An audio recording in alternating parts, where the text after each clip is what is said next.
Greetings, listeners. This is another episode of the Kill James Bond podcast.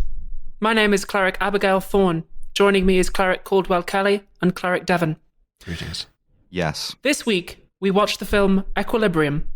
As preparation, each of us has mastered the art of microphone kata, resulting in a 66% increase in podcasting efficiency. We hope that you do not enjoy the show. If at any point you enjoy the show, you will be remanded to the technicians at the Palace of Justice for summary destruction. The podcast will begin now.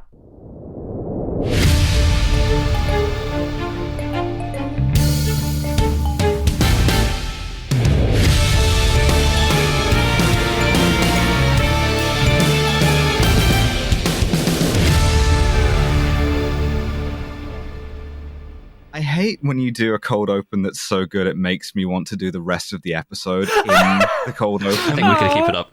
I think we could keep it up easily. just keep this up. Too late, Yes. I've already been sense criminal by laughing. I'm out, I'm done. Death. We're all getting executed after this. Mhm. Yeah. That's just for being transgender.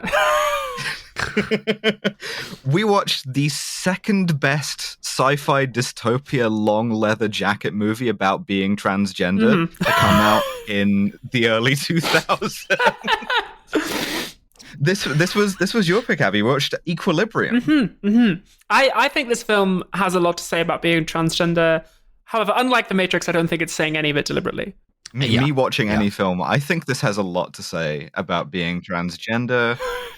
Well, as we've established on this podcast, there's two things a film could be about. One of them is 9/11 and one of them is being trans. And I don't think this is about 9/11. I don't think this is about 9/11. It could be. Which is weird because it came out sort of immediately post 9/11. It came out like 2002 or 3, I think.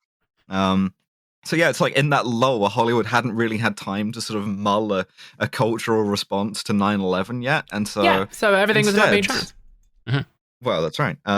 So we begin with an opening trail that tells us that in the opening years of the 21st century, World War III breaks out, which is very bad news for us. Ukraine is invaded by Russia. It starts World War III. As a consequence, the survivors of World War III try to prevent World War IV by sort of asserting that all human emotion leads to dictatorship and war and genocide. And this cuts back to back from Stalin to Saddam Hussein. Yes, I wrote those two Yeah, down. the theme of that was moustaches, I think. Yes, yeah, they've grouped dictators by the facial hair. And so, as a consequence of this, a new society has been formed where there is no war because there is no emotion.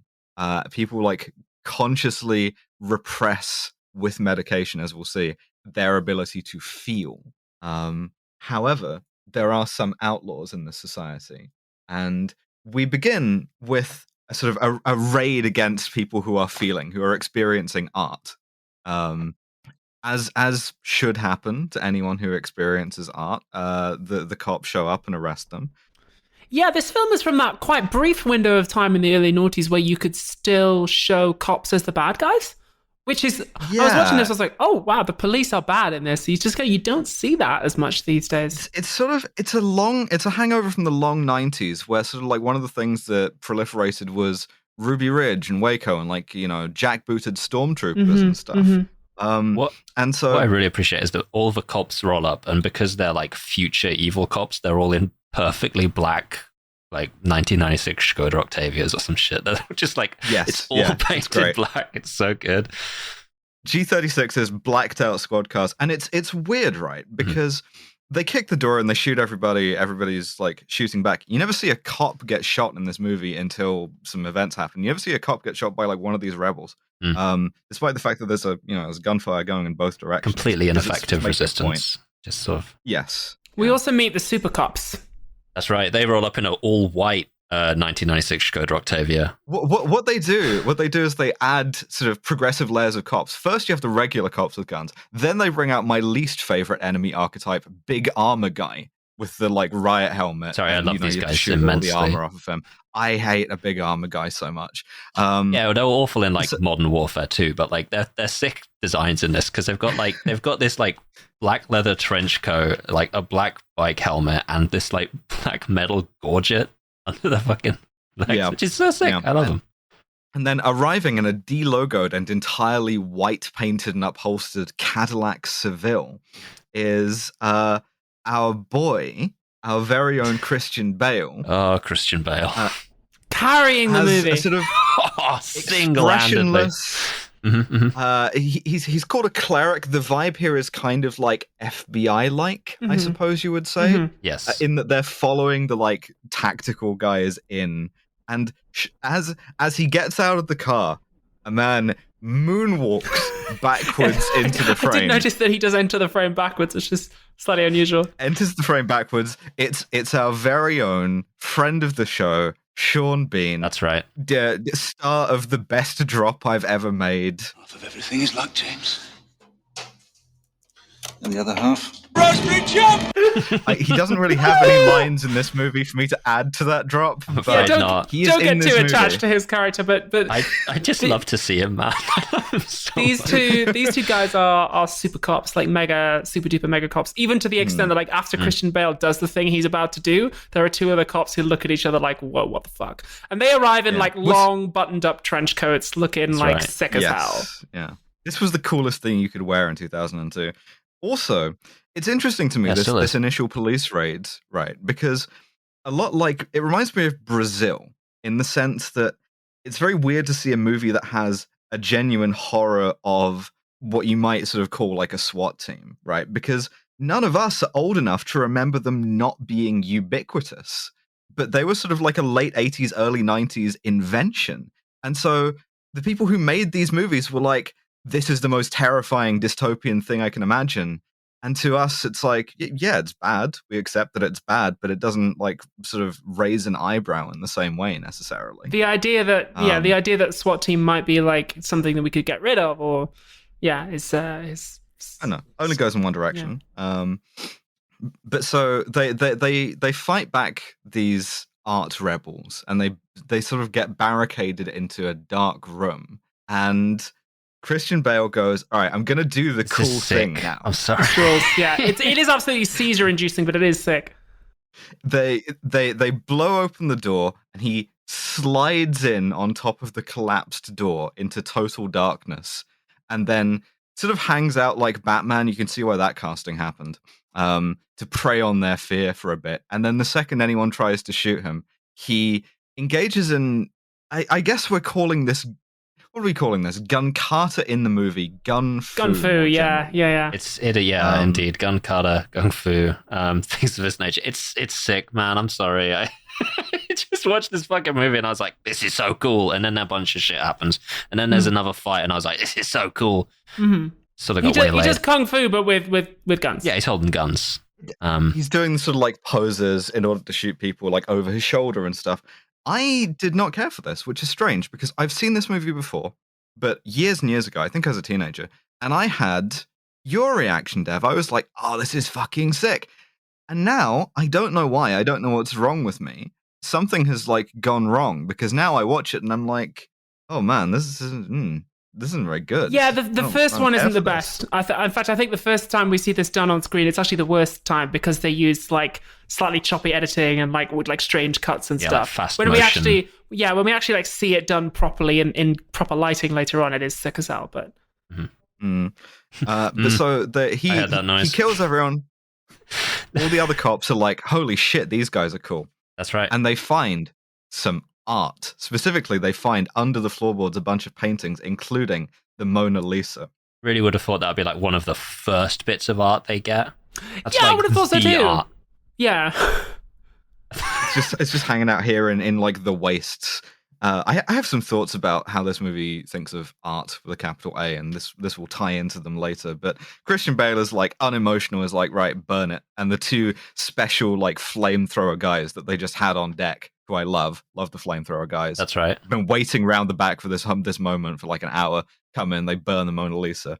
And at this point, I should talk about Sean Bean, because Sean Bean's expression, I'm not going to remember character names, they're not important. Sean Bean's character is the most visibly doubts-having motherfucker you have ever seen. Yeah, his job is to get across, this is a man who's having doubts, and my God, does he go all out? Yeah, it's a challenging role because he doesn't have a lot of lines, but there are a lot of shots that he is in, and he has to sell the story, and he has to sell it very early on in the film as well, when we're still establishing the world. So I guess it's I think probably quite well judged that his performance in this is very like what you see is what you get, because 100%. That's the nature of the role. Like he's sort of like tugging at his collar theatrically. As we say, it serves the text.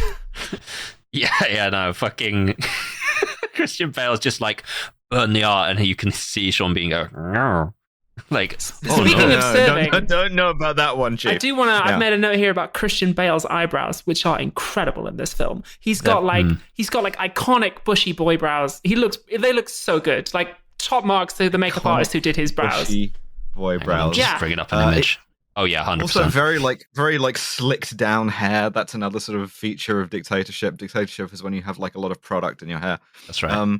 So he and Sean Bean drive back to civilization, to the dictatorship. To the city. Get something that caused me to laugh out loud, but I realized I just misread it. There's one of the guys who they raid. He's reading a collection of Yeats poetry. But the cover is slightly messed up, and for a full second, I thought he just had a book that said Yetis on the front. And I was like, this cunt's reading about Yetis. They're running out of books. They've burned most books, which is like... and then later on, when it was in Sean Bean's pocket, I was like, oh, it's probably not Yetis. They've burned all the other books. I'm having to read like The World According to Clarkson to show my resistance to dictatorship. Oh, Jesus. I'd rather they did just incinerate me. Yeah. So they're in the car on the way back, and the Yeats book kind of falls out of Sean Bean's pocket, and he goes, what? No, I'm not reading this and developing feelings and ideas about myself. I'm taking this to be destroyed. Incidentally, I am sweating buckets right now. It's probably because I'm wearing like a giant leather trench coat in an entirely leather upholstered car. Don't read too much into this. And we see that Christian Bale's character, he's sort of more gung-ho, he's more eager, in as much as someone with no emotions can be eager. And he's like, makes me remember why we do this. And Sean Bean's like, Sean Bean goes, does it? And he goes, And then Sean Bean goes, it does. And everyone's like, this guy's having doubts, I think.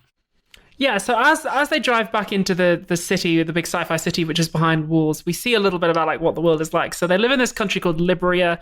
It has like a very obvious Nazi analog flag. It's run by a dictator who's called like Father. Sean Pertwee, another guy I love to see. We see that everyone has to take a drug called Persium at a certain time, at certain intervals every day, which like suppresses your emotion.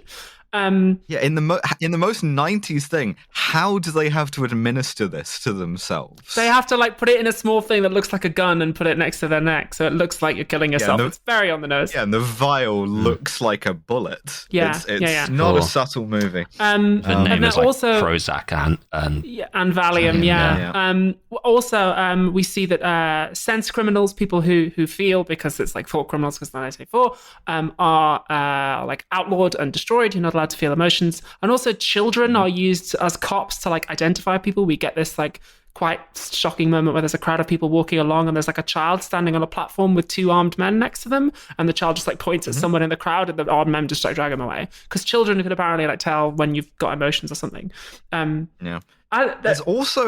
There's a weird shot of, and it's like very of its time, at the Motion Picture Association of America, the MPAA, which rates movies. Like they give it like an NC-17 or whatever, where Father Sean Pertwee comes on the screen. He's like sort of omnipresent. He's always like lecturing, and talks about how a bunch of like properties have been illegalized because they contain emotional content. He said they've been rated EC10. This is like a really sort of like media industry beef about getting your movie rated NC-17. This is what dictatorship is. Dictatorship is when there's a ratings agency and it says you can't have hentai tits anymore in your video games. Well, I mean, one of the things he says is, one of the things they make illegal is 10 interactive strategy computer programs. I wrote down full caps. No, they came for Age of Mythology. What the fuck? This is barbarity. If I can't play Hearts of Iron in my thigh socks with my cat ears on, it's no gamers in the future. Just execute me right transphobic to me. There is It is. There is something I really, really like, and my hypothesis, listeners, is that this film is a little bit cleverer than it might appear at first. There's something really, really nice which they show us in this little montage of Libria, which is that father, as he's giving his speech, quite clearly experiences emotions.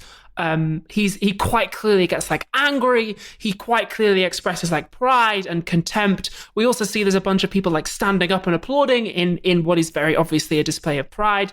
So the film tells us early on, yes, the society suppresses emotion, but it's not done evenly. Emotions that serve the state, such as anger and contempt for enemies and pride in the violence that is done in the name of the state, those sorts of things are allowed and even required. And it also tells us very, very nicely that this drug that everyone's injecting, it's not just a magic wonder drug. You do have to actively suppress your emotions through willpower as well. I think it's actually quite clever and also very transgender for reasons we'll get into. Christian Bale gets called into his essentially his boss's office. This is a guy called Dupont. He is, we're told, sort of the spokesperson for father. He's his right hand. And Dupont kind of hypes him up a bit initially. He's I hear you have a preternatural ability to tell if someone is feeling. What's on, big fella? That kind of thing. Yeah, again, Dupont very clearly feels emotions. He's yelling the whole way through the fucking movie. It's very good. And Christian Bale goes, apart from Sean Bean, who I still have no idea about. Mm-hmm. There's also this quite cool bit where Dupont says to him, do you have a family? He's like, yeah, I've got 2 kids. And he says, do you have a wife? And he says, no, my wife was actually incinerated for sense offense 4 years ago. And Dupont's like, how do you feel about that? And he goes, obviously I felt nothing. And he goes, I don't understand. Yeah, and Dupont goes, how did you not know your wife was a sense criminal? And he's like, I don't know, actually. I have an almost incredible ability to sense things, except when they're right next to me. Yeah. This is an ability that catches throughout the sort of upper echelons of the society throughout this movie, by the way. So he goes back to the, I guess it's a police station, right? This hall where they organize these. They call it the clerics. monastery. And he goes to see whether or not Sean Bean has checked in his Yeats book, and of course he hasn't. Of course he's just taken it to go and read Yeats in his off hours. And he doubts him at first, but he puts it all together. And goes out into the wastes beyond civilization after him and confronts him in what I think is an abandoned church where he's just sitting on a pew reading Yeats. Yeah, he's on page 3 as well. He's right at the start of the book. Reading his Yetis book. Reading Yetis. He's check this shit out. Sometimes called the Abominable Snowman. He quotes some Yeti and he's like, huh?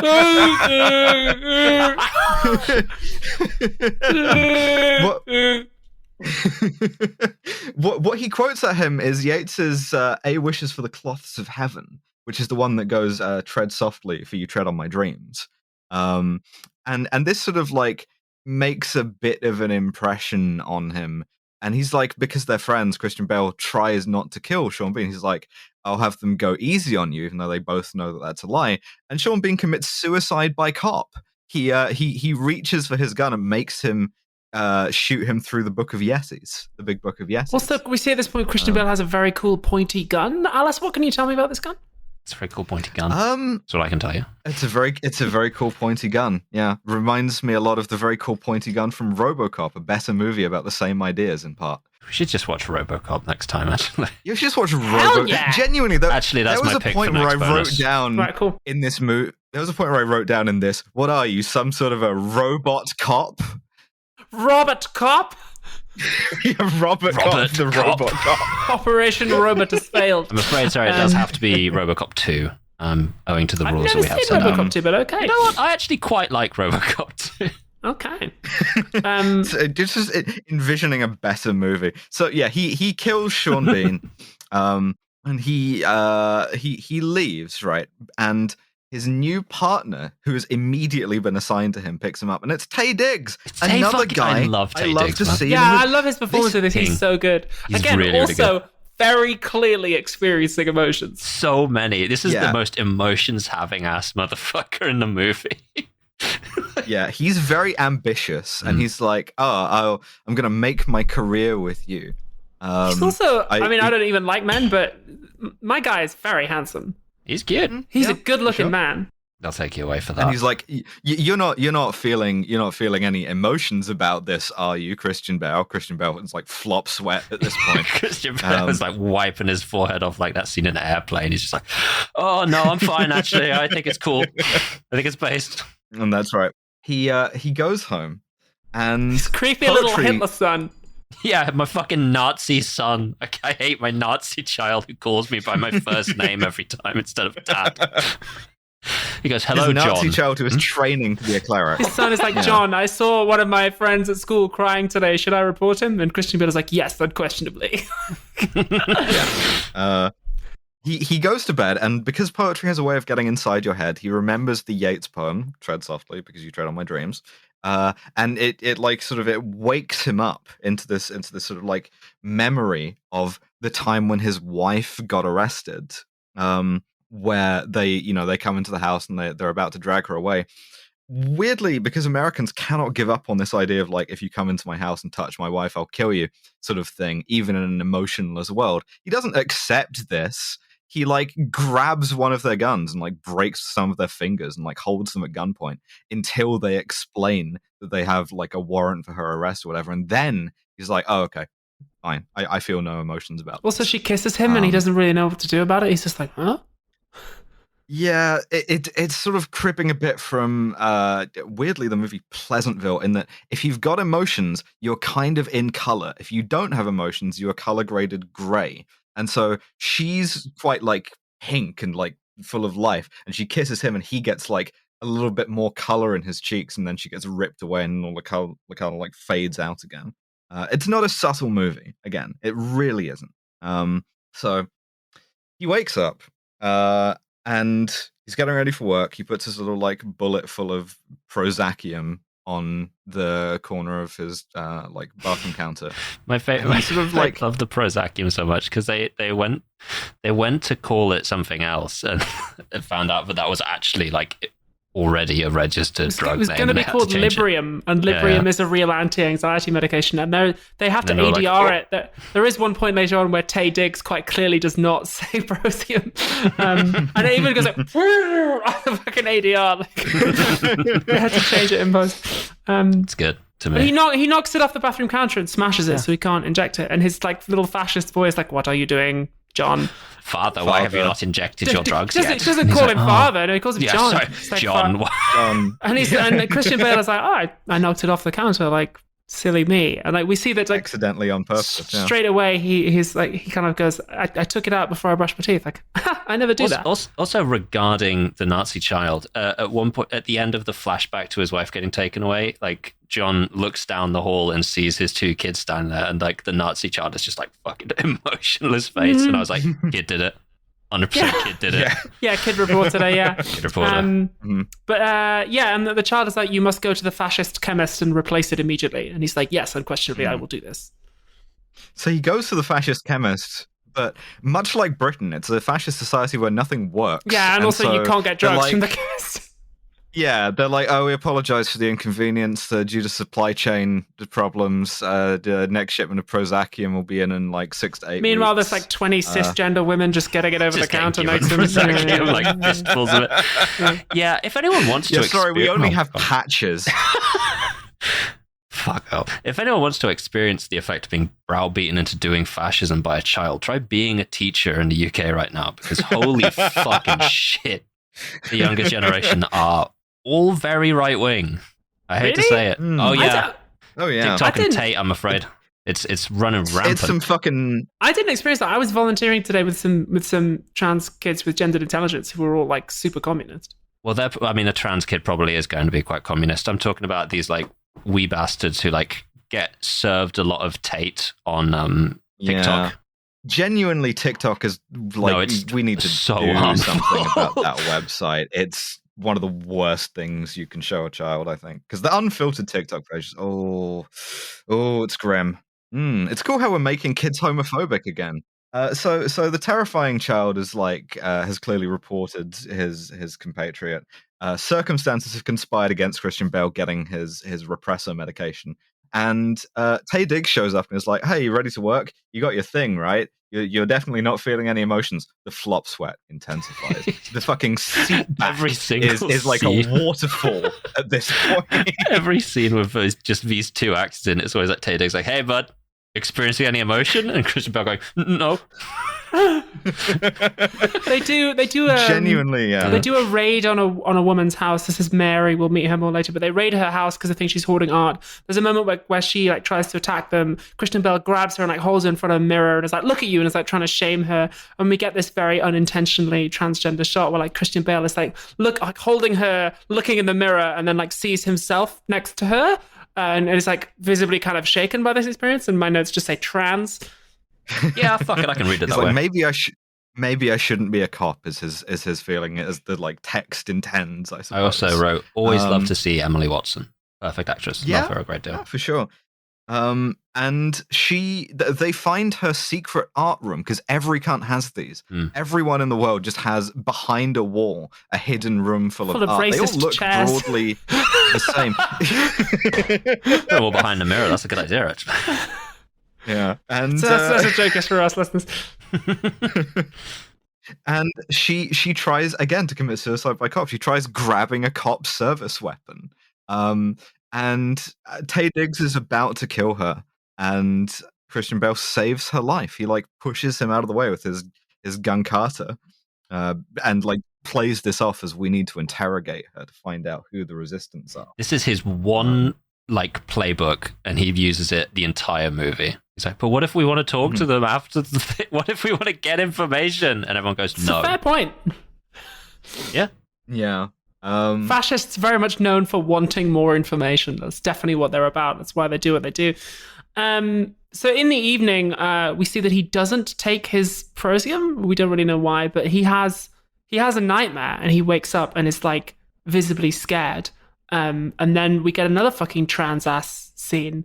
My notes say this fucking scene, man, where his windows are they've got plastic on them, so you can't see through them. And he kind of notices it's raining on the window, and he goes to it and he rips the plastic off, and it's a really beautiful view of the sunrise in the city, and he's visibly very moved by this. I remember watching this film years and years ago when I was repressing my gender identity, spoilers, and just being damn, I really want that. I really want to be able to experience that kind of beauty and joy at some point. That'd be cool. Yeah, oh god, I wish I could look through a window one day. You know what I mean? It's just just not the same, because when you're in the closet, it's just so deadening. It's so smothering. And I was God, I wish I could experience something true and real like that. And he runs to the bathroom to take his repressor medication because he's fuck, I'm a woman. I mean, I'm having feelings. I've got to repress this now. But then he doesn't take it. He chooses not to. No, he starts stashing them behind the mirror, the only hiding place that anyone in this movie has. Yeah, that's right. We see him. We exist behind your reflection. We see him walking to work, and he's. I really didn't like this movie. I love the scene where he starts walking to work, and he starts really looking at other people in the crowd, which he'd never done before. He sees other people's faces. He takes off his glove and he runs his hand along a metal railing to feel it. And I remember doing that shit when I started transitioning, really looking in other people's faces for the first time and being fuck, there's a whole world of human beings out here. The whole time this is happening, Father's piped in voices going, you have to keep taking the repressor pills, never be happy. He literally calls it the opiate of our masses at one point. I wrote down, most of my notes regarding Father are just, I wrote down, what direction was Pertwee given here earlier on? And I also wrote, Father just be saying shit. Truly, he just be talking. He has to fill time. It's like a podcaster in many ways. Yeah, he's doing these 24/7, rolling shout outs to the entire city, and he just hasn't got anything prepped. He's all right, what else am I thinking? This is the opiate of the masses in many ways. Someone give me some bits so I can read some names. Dedius, how's it going? Starts doing the Patreon shout outs.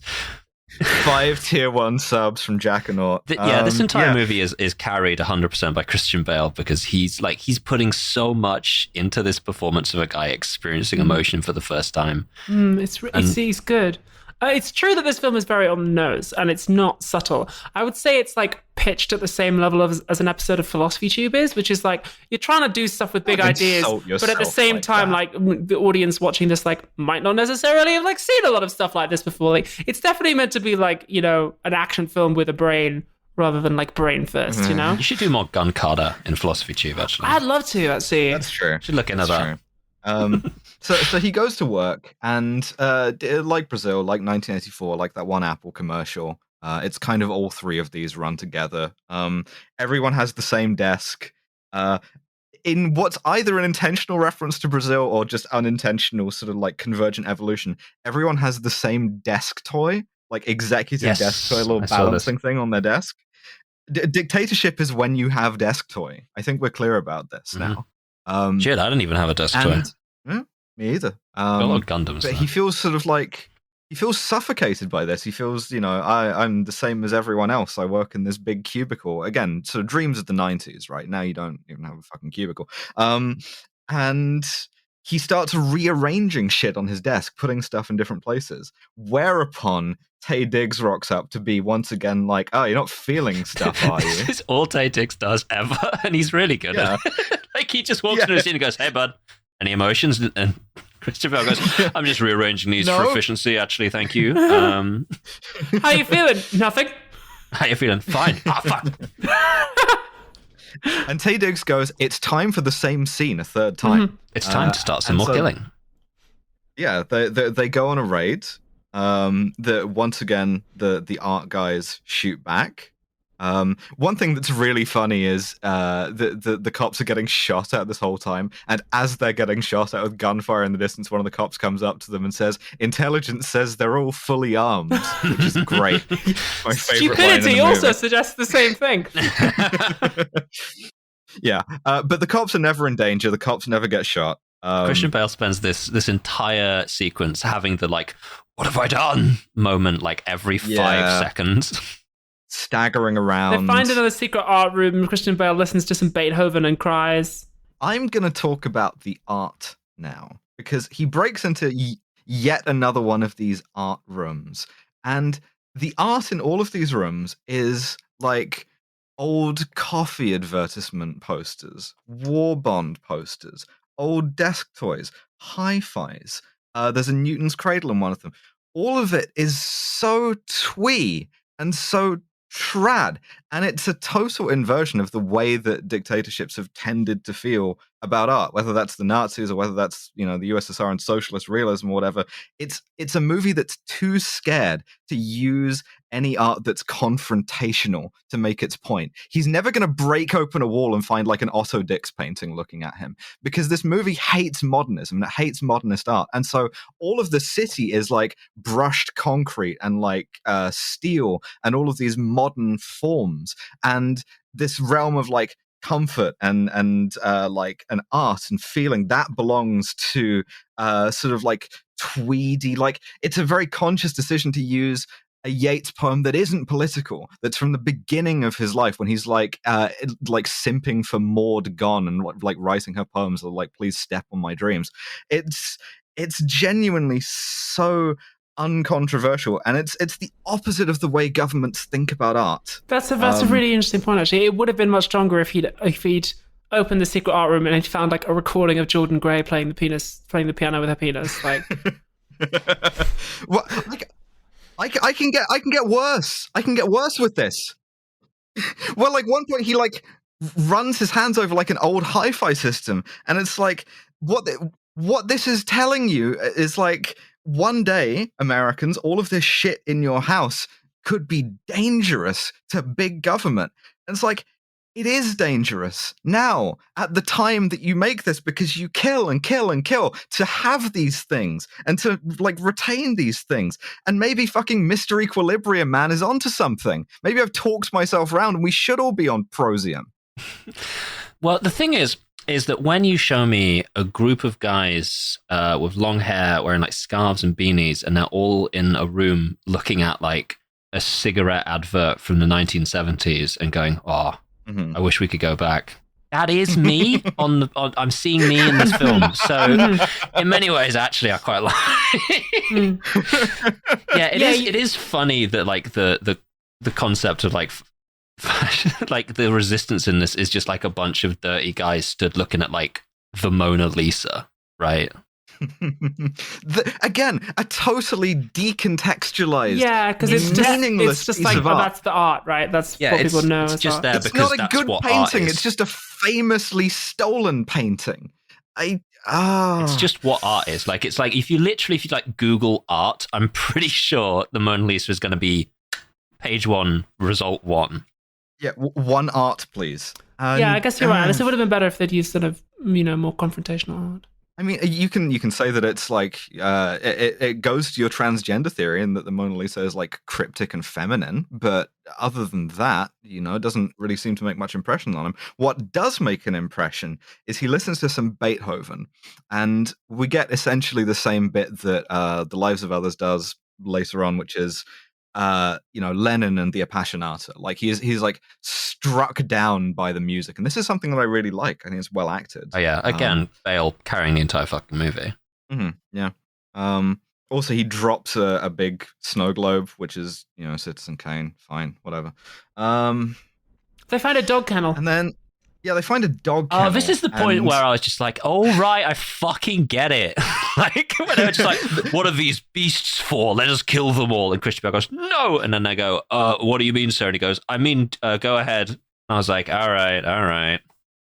Yeah, what forms of like sensing and feeling are we sort of reifying here? It's listening to Beethoven. Dogs are good. Having a Newton's cradle and dogs, and it's the motherhood statement again. It's the thing about sci-fi where it's like you get too scared because you've accidentally created a society that's too different, and so you pull back to something quite conservative and go, well, the true meaning of humanity is whatever doesn't make me uncomfortable.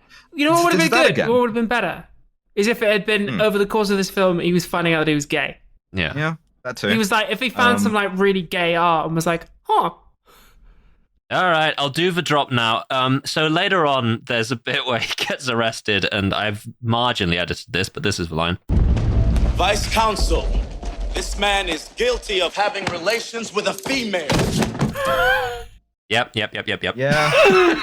This man is guilty. And I was like, they've made it illegal. That's fucked up. Yeah. Pussy's illegal in 2020 XX. I did also pull Sean Pertwee saying the word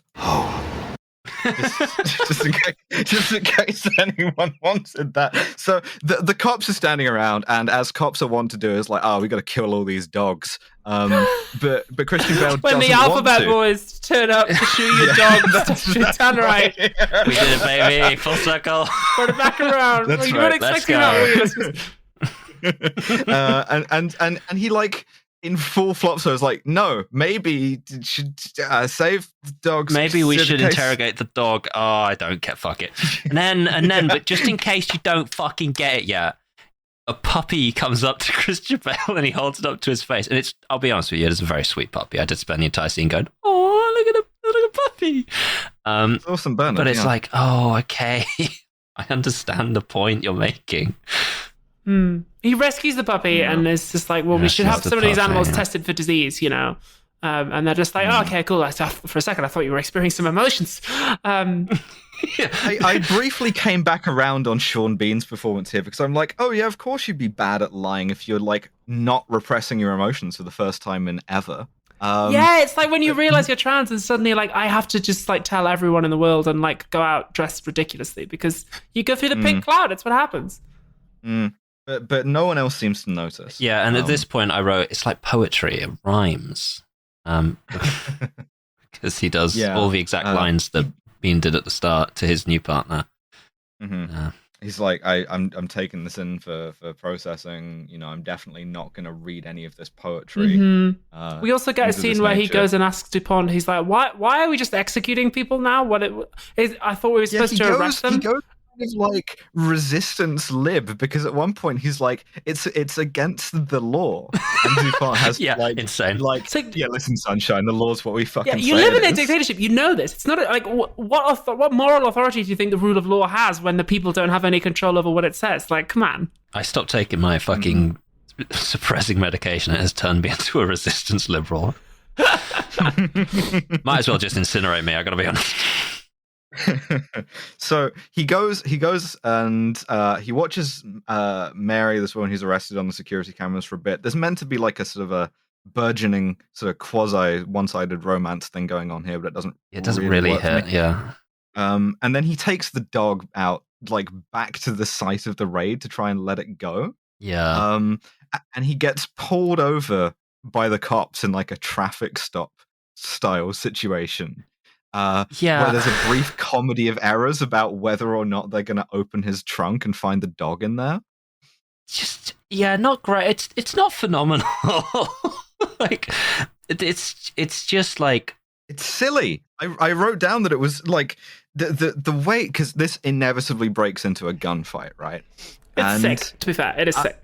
I don't agree. Like, it's got this kind of new metal soundtrack over it that then transitions into slow-mo classical music. It's like a bad imitation of a John Woo movie. It's like verging on parody to me. This isn't the worst fight to me, but I think it might be like the third worst after the first one, and then there's one later on that I want to highlight. But yeah, no, it just doesn't really hit for me at all. I disagree. I think it's cool. Also, all of the cops in this wear like these flat black motorcycle helmets, and at one point I started keeping the smashed visor count, which ends at 26, if you're curious, of the number of times where they have stylishly like shattered the visor of one of these. So he beats up all the cops and kills them, and then leaves, goes home. What's the visor made of, man? When I had a motorcycle helmet, that shit was plastic. Sugar glass. Like, why would it possibly shatter? We made this out of non-safety glass as a joke. We made this out of unsafety glass. Dangerous glass. Danger glass. Yeah. He goes and he does kendo. Yeah. And Taye Diggs shows up again and is like, hey, you're not feeling any emotions, are you? It's like, brackets violence. Nope. And then Taye Diggs is like, time for another raid. There are 5 scenes and they just do them in order every time. I don't know. Yeah, it's time for the 4th version of this scene.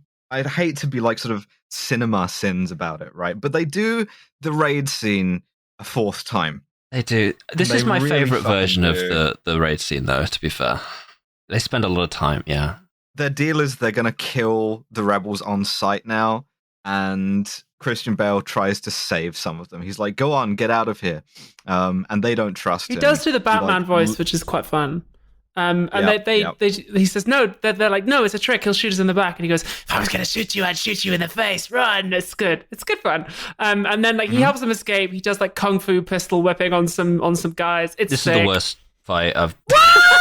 This one sucks shit. What are you talking about? It pops up the little trivia thing, which, all right, okay, to be fair, right, this is a sick concept. He flips his fucking, like, guns around, holds the base with him, like, again, like Joshua Graham, which I keep talking about, and, like, a lot of little fucking spikes come out of the butt, and he uses them to hit these guys in the head, but they're all wearing helmets, so it's not really doing a ton. There's like a dozen visor smash ticks in this fucking scene alone. And as I watch this, and it's cutting all the time, and you can't really see what's ever happening at any point. It's trying to sell you on fast motion, but it's not doing. Metal. And it pops up a trivia. Yeah, it rules. The pistol whip fight between John Preston and the officers only took 30 minutes to film, and I went, yes, that's because there was no fucking choreography. you two are absolutely fucking. You two are totally problem worded. This rules. Look, this is the inverse of Kung Fu Hustle. I'm afraid we're just going to have to do one movie where you think it's sick and we're like, this is kind of gay. You know the two of us love violence. Yeah. Right? And you know that neither of us feel like a movie has to be exactly. And yet And yet, I don't care for the movie. So he kills a bunch more cops. He's killed like 24 cops at this point. Rounds a corner, runs into Taye Diggs, who's like, "How's it going, big man? Killed any cops lately? I bet not. Feeling any emotions yet?" And like the rebels who he helped escape have like run right into Taye Diggs' trap, and they're about to be executed. And Taye Diggs is like, "Yo, do you want to execute these guys? Unless you're gay and experiencing emotions." And gives, and he's like, "Hey, here, use this gun." And Preston goes, "Oh no, I think you should have the honor of the executions." And like walks away, like clearly like experienced some emotions. And Taye Diggs is like watching him, like, Interesting. One of the guys that they've captured who's gonna get like killed gives Christian Bale like a minuscule little nod near the end. And it's like, come on. Yeah.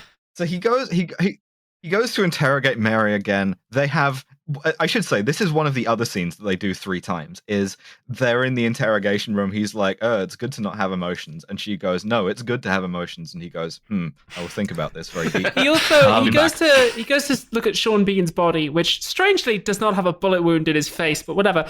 And he finds that he has an old photograph in his wallet. CD case. It's a CD case. Yeah. It's fully a CD But he has a little brushed aluminium. There's a photograph of him and Mary. And he goes to see Mary and is like, "Yo, what did you know about Sean Bean?" And she's like, "He's the star of Goldeneye." Yeah, he did this. Everything is luck, James. And the other half? Raspberry jump! It was weird. She's like, "He's from Sheffield." He has a Sheffield accent and everything. And then Christian Bale's like, "No, like you guys, sharp at about 20 you movies. guys were lovers. And by the way, he's dead. I killed him." And she's really, really angry. Yeah. She tries to jump him and kill him with a pencil, and in the course of like restraining her, he becomes uncontrollably horny for the first time I guess ever. Yeah, since And his is like, wife "Holy kissed shit, him. this is what like, emotions are." He's like, "Wow, your This skin is so ultimately soft. gets I you wish to- my skin was soft like that." Wait, what? This man is guilty of having relations with a female. So he goes to Dupont and is just like, "Yo, I want to track down the resistance." Dupont's like, "Yeah, cool, sick." And then he instantly does. Furry boots. Yeah, he just does, like immediately. It's like, all right, where would the resistance be? And then just walks straight to the headquarters. He's like, "Wait a minute, what's the most obvious place the resistance could be in this very obvious on-the-nose film? The library. I'll go there." Yeah, it's reading is fundamental. Mm-hmm. He like throws the guy through a wall. He finds William Fichtner, guy I leader love of the to see. resistance. Guy I love to see. Great. The fucking bank robbery scene in The Dark Knight doesn't work without him. And William Fichtner is like, "Hey, get in this elevator with me." He like shows him a room with like people walking on the sidewalk on the ceiling through like glass bricks, and he goes, "Welcome to the underground," because this is a movie that is about as subtle as getting hit with a hammer. My fucking FFS surgeon was less on the nose than this. So they also make him do a polygraph test to make sure that he is. Not that I had FFS listeners, They of course. make him do a polycule I test. didn't really. My face just did this. But yeah, they make him take a polygraph test to make sure that he's feeling emotions. And we get this interesting little scene where does William Fichtner imply that he's still taking Prosium? Yes, he does. I don't think he does. I think I read this differently. The conversation he has is that like, you and me, we do what's necessary. And so we're gonna let Mary get killed, right? We don't care about that because that's the subtext of the scene. Okay, it's because like being an insurgent like hardens your heart. It like forces you to become emotionless in a similar way. So really, we're not so different, they and us, except we're doing it for a greater cause. Yeah. Oh yeah, because Christian Bale wants to go and rescue Mary, and William Fichtner's like, "Don't try it. You'll just get yourself killed." Yeah, don't try it. Also, you'll make everything much harder if you go and see her again.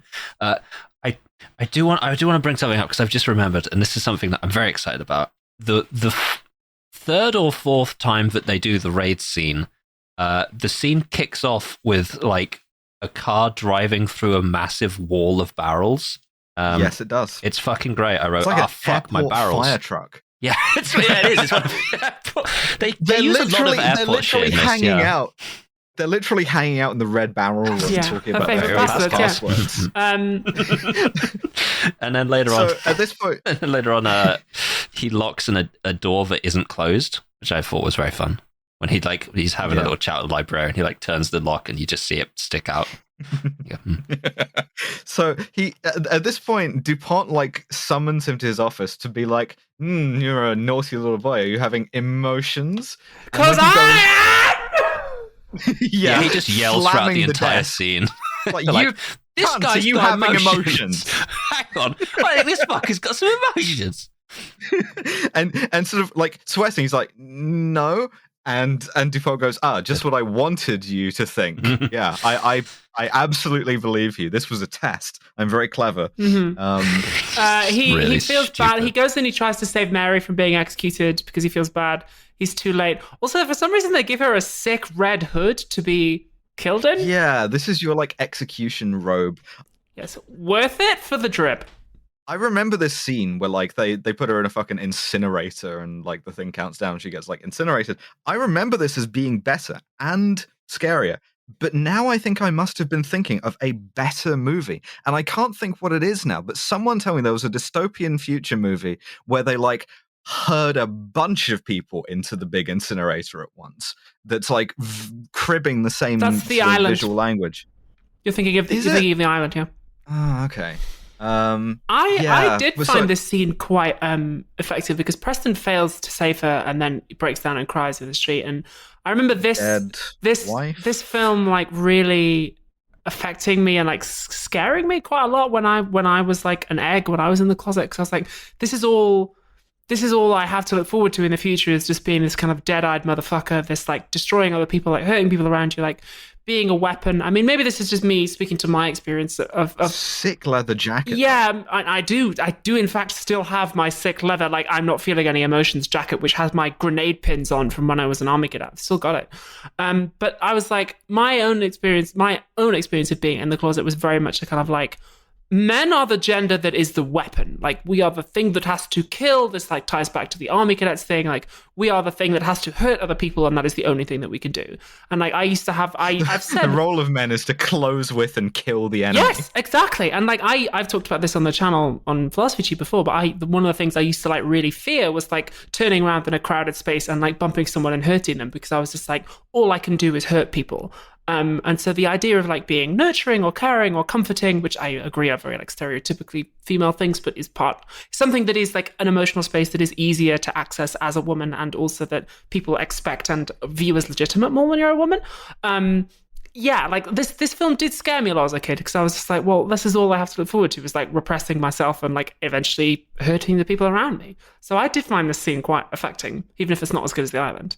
Yeah, I didn't mind this scene at all. I quite like this one. I'm really not sure if it is The Island. Write in like every possible scene that's like a variation of this. Anyway, I have written down, for a society that's so against feeling, this man has been wandering around obviously emotional for several days. I guess so, but you wouldn't want to be associated with someone, would you, in a totalitarian society? You wouldn't go up to him and be like, "You okay, bud?" Because then, like, you're fucked. So no, I didn't mean that. I mean, what about the kids with the cops would just be like, "That guy's clearly feeling something." Just ignore them. Yeah, true. This is kind of explained later, I guess. This kid in his feels, obviously. Yeah. He gets outside and he breaks down with like emotion. Tay Diggs walks up to him and is like, I am pretty sure any emotions? You are experiencing some emotions, my friend. Gotta be honest. 70% certain here. It has come to my attention, you're probably feeling something. He's like, on like the stairs of the Bundestag, he's just like doubled over crying, and Tay Diggs is like, hey pal, you're under arrest. I genuinely love his sort of like confessional tone of like, I'm gonna keep it real with you, Chief. You are under arrest, buddy. You are feeling emotions. Yeah.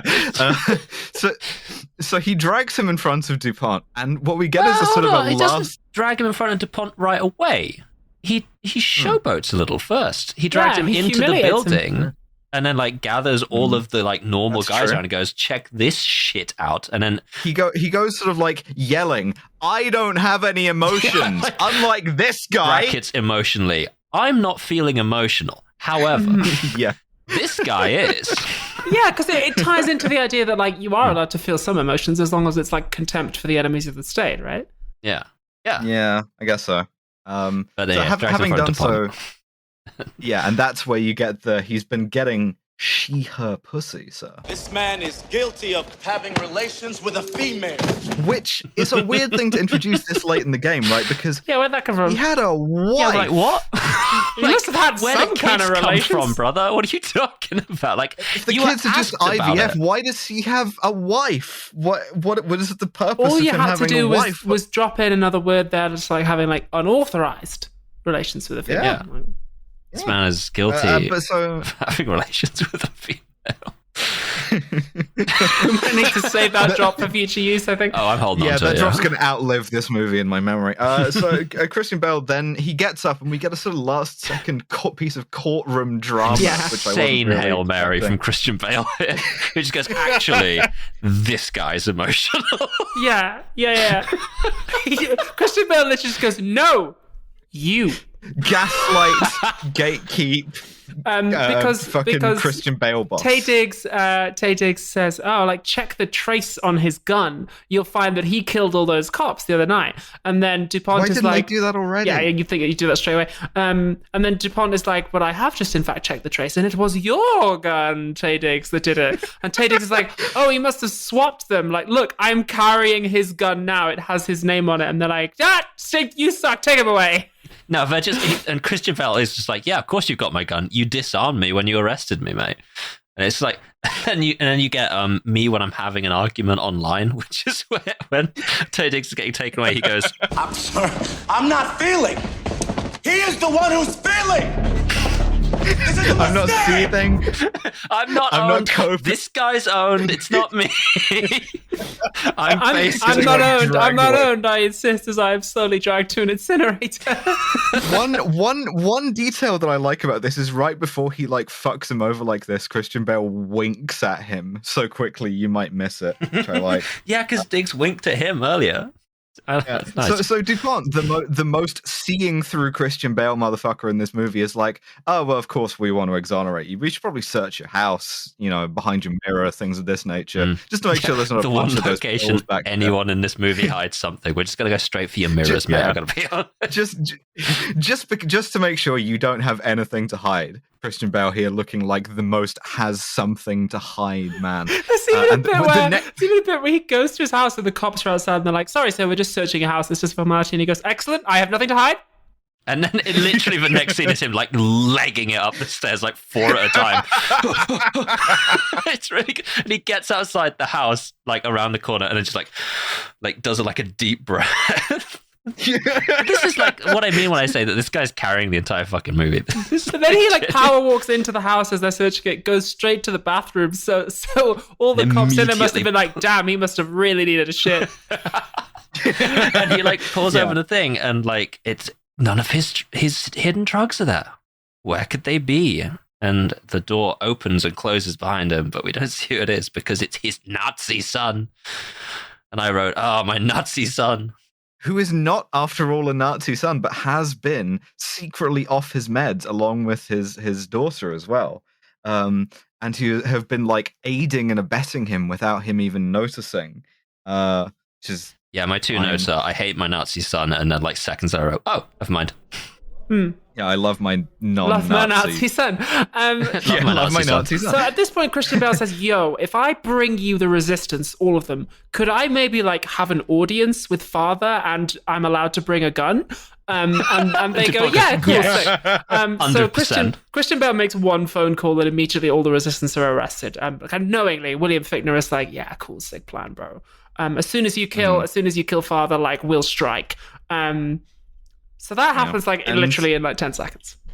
And then it cuts to him in the white digs, baby. My man is wearing like the exact same outfit, but it's all white. Yeah, the sort of like dress uniform, and he's got a katana as well. Does have a the guy sort of like walks him up to the room and gives him the instructions for interacting with us after a live show. Do not address father unless you're spoken to. If you breach his personal security, you'll be immediately put down by snipers. If you sit next to me on the train on the way home, you will be taken out by snipers. God, we should have some snipers. We should get some snipers. So you guys don't? And just one other thing. We're gonna need you to take a polycule test. Sorry, polygraph test. No, I was right. So if you fail the polykill test, you are taken out by snipers. I'm sorry. That's right. So they take his weapon off of him, and they like ask him, "You feeling any emotions right now, big man?" He's feeling emotions. And he goes, "It is very obviously feeling emotions." Yeah, so it's quite cute actually, because they hook him up to the polygraph test and they go, question 1, what's the best way to take a weapon away from a super cop cleric dude? And then Tay Diggs appears behind him and is like, you ask him for it. It's sick. This is cool. It's cool. Tay Diggs for the entire back half is like absolutely feeling himself to such a degree. I really, really love seeing this guy. Yeah, Tay Diggs appears and is like, I'm feeling some emotions, big man. He goes, buddy, I'm rock hard right now.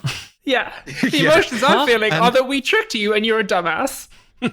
Yeah. And so Father explains to him, the reason why no one's called you on your extremely obvious lies is because we've been playing you from the start to deliver us the resistance. You were like an unwitting infiltrator. And, I knew that from the first time I met you. Bro, you're like a triple agent, Bale, dickhead. Like brackets, dumbass, goes, I've never met you. To which Father goes, it's a fucking Wizard of Oz situation, cunt. I'm not Sean Pertwee. I'm the guy you've been talking to all along. I love that the line. Real guy. Yeah, it's a Wizard of Oz situation. It was in Wicked as well. Yeah. Dorothy being like, it's like a Wizard of Oz situation. Yeah, okay. Yeah. You cunt. So yeah, it's Dupont with the aid of like holodeck shit. It's like, well, actually, I've been Father the whole time. Father's been dead for years. I'm just a hologram. It's not real. The machine that makes you look like Sean Pertwee. Vital invention. Not sure why you couldn't have just like a succession, but it doesn't matter. Yeah. And then he's like, ha, you dipshit, you came in, like you totally just handed yourself over and you didn't do anything. And then Christian Bale's like, actually, I brought guns and you should have used the metal detector. And then he's like, he says a line. This is specifically, I include the new metal here. I'm coming.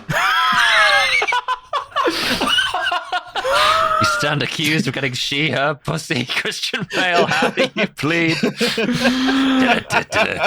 I'm coming. I'm gonna come. This is sick. He goes gun fu mode. He kills. It's gay. He kills a bunch of people. It's sick. He does like a. This is kind of sick. Yeah, this is actually good. Fucking no, rules. This one fucks. In the corridor. Where he's like doing like chucking, he chucks the magazines out into the middle of the floor, goes out, does gun fu, like does a flip, then like crouches down, reloads, and then like kills all these fucking dudes. It's sick. He bursts into the room where fucking Dupont and Brandt are waiting, and then there's like 6 dudes with samurai swords, and he kills them too. No. One of them stands in front of him and growls. Yeah, that's unusual. Makes this noise.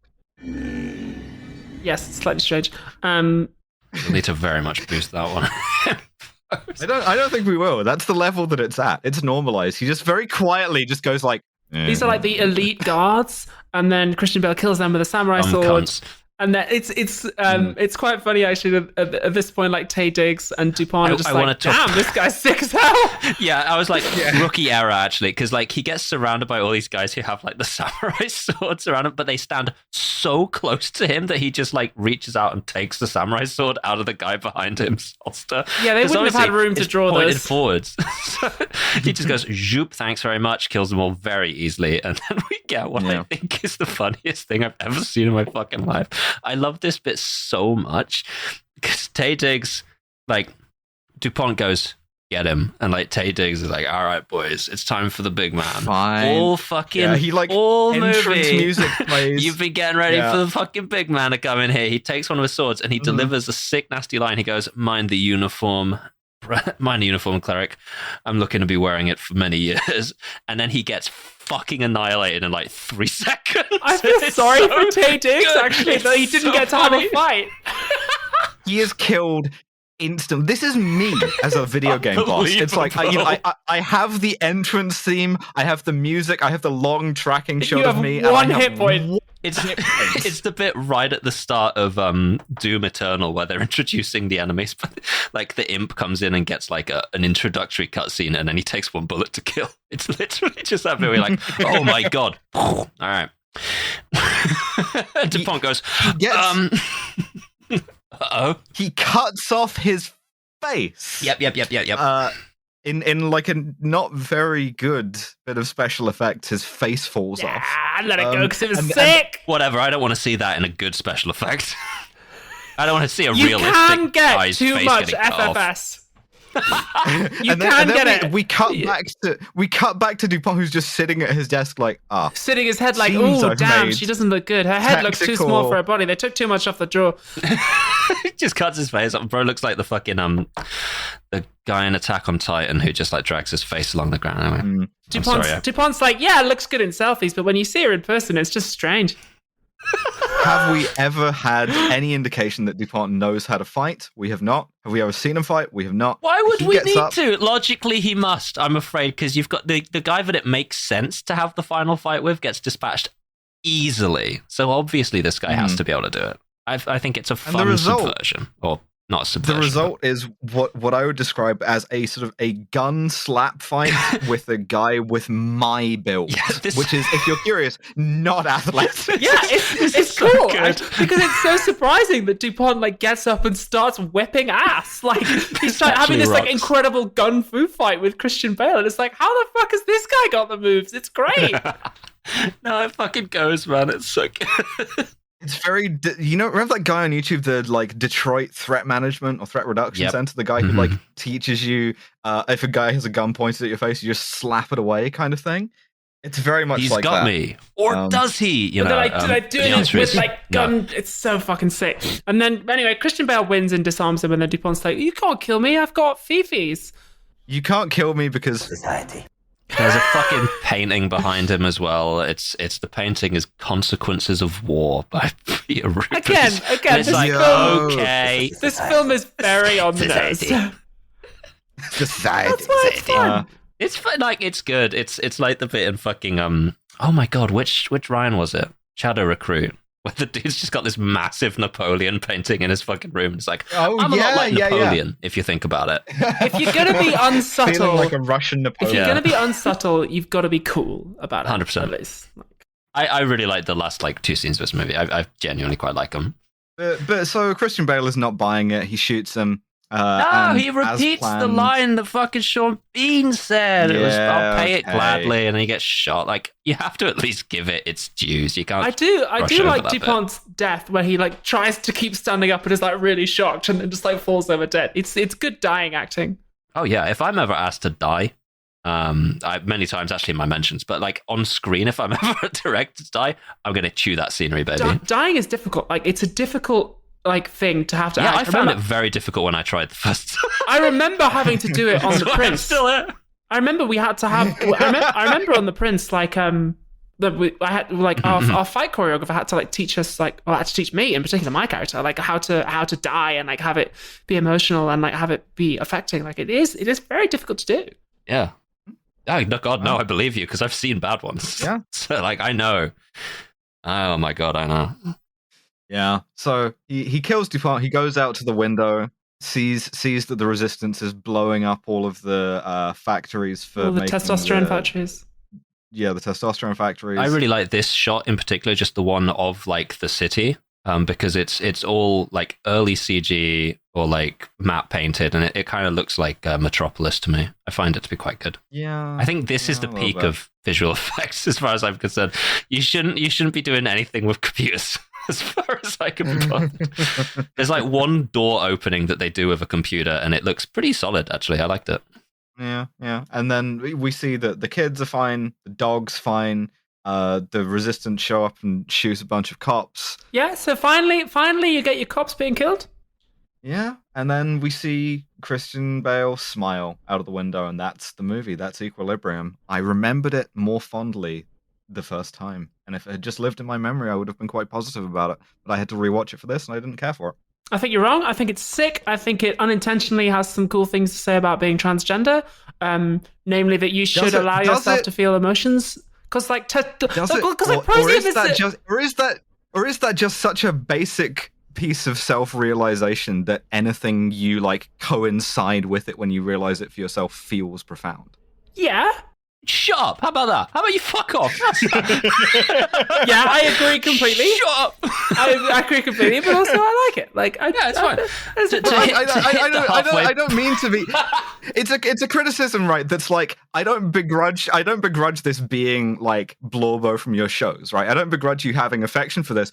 I just think that like one of the reasons why you do is because I can identify stuff that I've done this with.